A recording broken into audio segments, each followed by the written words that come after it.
And an egret stalks the reeds with one rusted cry as it stabs and stabs the mud with one lifting foot. Then silence the sun in half by a dragonfly as eels sign their names along the clear bottom sand when the sunrise brightens the river's memory and waves of huge ferns are nodding to the sea's sound.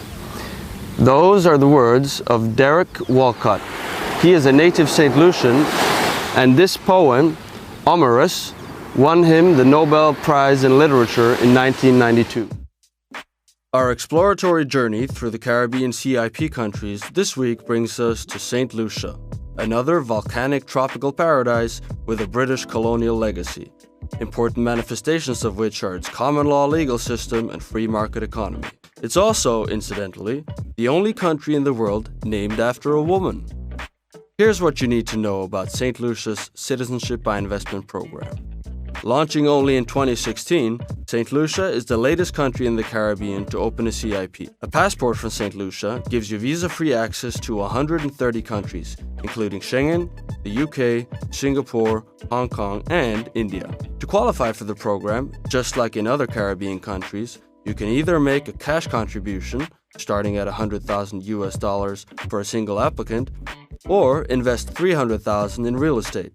But St. Lucia also offers additional investment options: the acquisition of $500,000 worth of bonds, or an investment in an approved enterprise project starting at $1 million.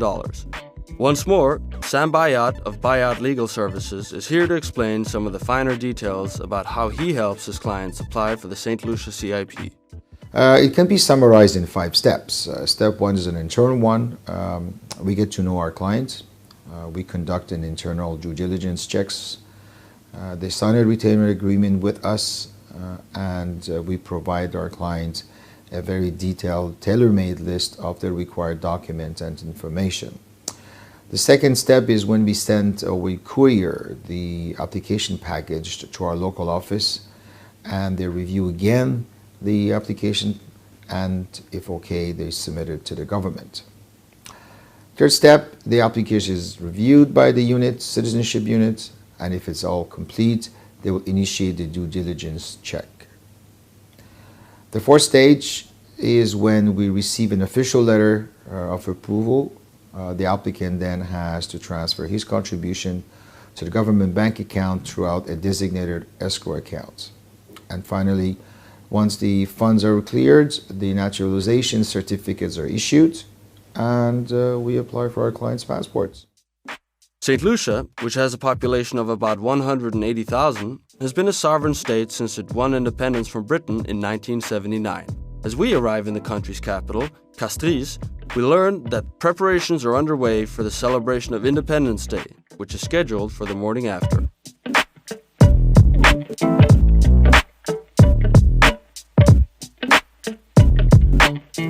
These daredevils are engaged in a dress rehearsal for tomorrow's motorbike show. Is that really how you spell cumin? I thought it was one M. No, C-U-M-M-I-N. You sure it's 2 M's in cumin? The capital offers an eclectic mix of restaurants and bars, shops and stalls, office buildings and churches, as well as a bevy of street vendors who have risen to meet the insatiable demand cruise ship tourists appear to have for knickknacks and souvenirs. Alright, my name is Sunshine. I'm not a shark, I don't bite. I'm only a Rastaman. You know what's Rastaman? Yeah. I'm a Rastaman. Don't be afraid of me. I'm a Rastaman. I'm not a cop. Alright? Relax. One love, let's get together and feel alright. There is no white man and black man. One love, we all are brothers. One heart. Let's get together and feel alright. When you come to St. Lucia and visit the brothers, man, we have a lot of respect for our people. Alright, so don't be afraid, you're in good hands, alright? You're in the hands of... You're making a grasshopper. How do you know that? I can tell, Yeah, it's easy. you're in the hands of the artists, you know. When you come here, don't let nobody tell you, hurry up, let's go. You're not in prison, you're on vacation. It looks like a $2 grasshopper, am I right? Hold it. Alright, yeah, one love, let's get together and feel alright. Alright, that's enough fooling around for today. We're here to meet Nestor Alfred, head of the St. Lucia Citizenship by Investment Unit. He's really not that fond of great heights, but we've managed to convince him to take the interview on the roof of his building, as it offers a unique view of the Castries harbor. Is that there is a strong focus on due diligence process. And the reason for this is to ensure that we always maintain the integrity of the passport, which will be issued to you, the citizens. The other advantage of this island in regard to a post-citizenship for anybody who goes through this program is that this island has a quite vibrant international or offshore sector. And this sector allows persons to participate in the various areas of international financial services, whether it is trust administration, whether it's mutual fund administration, whether it's the creation of an international business company, or the establishment of an offshore bank. So, for example, if one had to relocate in St. Lucia, the head office into St. Lucia, one would be tax exempt in regard to 10 or more of its employees.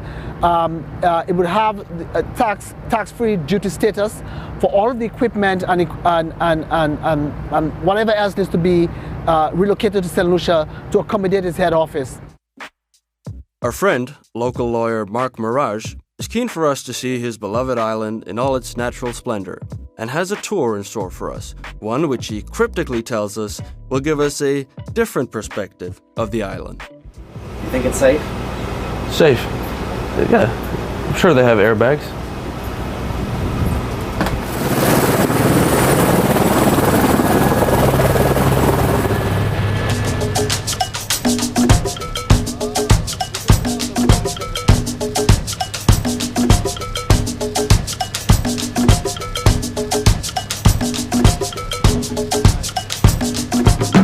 Safely back on terra firma, we switch to a more earthbound form of transportation and head for the southern city of Soufrière.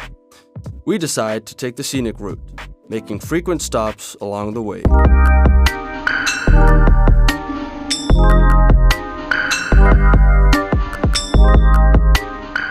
With an annual GDP of around $2 billion US, St. Lucia's economy is the biggest among OECS countries. The service sector accounts for 82% of the economy, the most important part of which is tourism. Some 350,000 stay-over tourists and an additional 700,000 cruise passengers visit the island each year. Many of the more well-heeled visitors make Marigold Bay their first port of call in St. Lucia.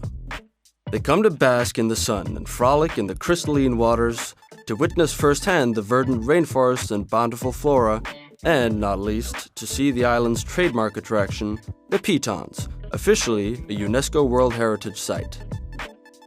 But tourism alone isn't enough to take St. Lucia's economy where its new Prime Minister, Alain Chastanet, wants it to go. He's announced a plan to double the country's GDP in just a decade, which would necessitate an annual growth rate in excess of 7%. That may sound highly ambitious, but the Prime Minister has a plan, one that he shared with me when I spoke to him in Geneva last year. St. Kitts had a CIP program to start off with, which came out of the necessity from the collapse of their sugar industry. And they use it as a diversification fund. And in addition to helping them diversify their economy, it also helped them pay off debt. And the IMF became a big believer in the CIP programs. So Antigua and Dominica and eventually Grenada followed suit. So the CIP basically created a new source of capital, to fuel now that economic development. And what's great about the CIP program, once it comes into the coffers of government, it's what we call free capital. It's unencumbered. And it's about now taking those monies to drive investment or pay off debt to be able to stabilize your overall economies. And we're seeing that market segment is growing because the world, unfortunately, is becoming even more unstable. So the desire of people, even Americans, to have secondary passports is growing. And some of the leading countries in the world have reached the pinnacle of their development on the backs of CIP. Canada and United States of America, and even England. So it's very difficult for them to now criticize us coming in. So it really comes back down to, in terms of due diligence, that really separates one country from another in terms of the success of your programs. But CIP, absolutely critical component. No visit to St. Lucia is complete without a visit to the Mont Couberil Historical Adventure Park.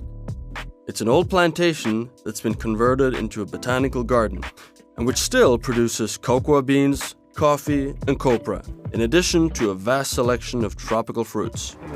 Cool. Okay, so this plant, it's turmeric. Okay, this is just the plant. In order to get the turmeric, you have to dig the soil.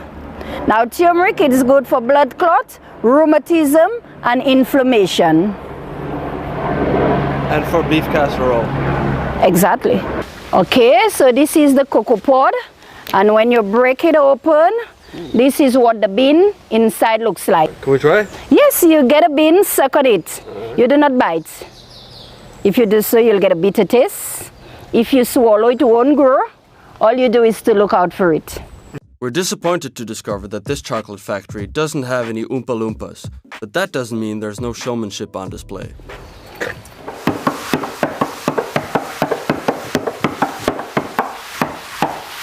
Okay. Okay, so this is how it was done.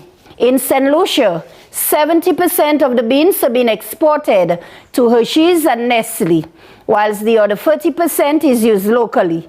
For the 70% we're exporting, whilst the beans are drying out in the sun, the heat of the sun gets the shells on the beans very rough. So before we export those beans, we polish and preserve the beans. At Mount Couberil, cocoa beans aren't the only things being hung out to dry in the sun.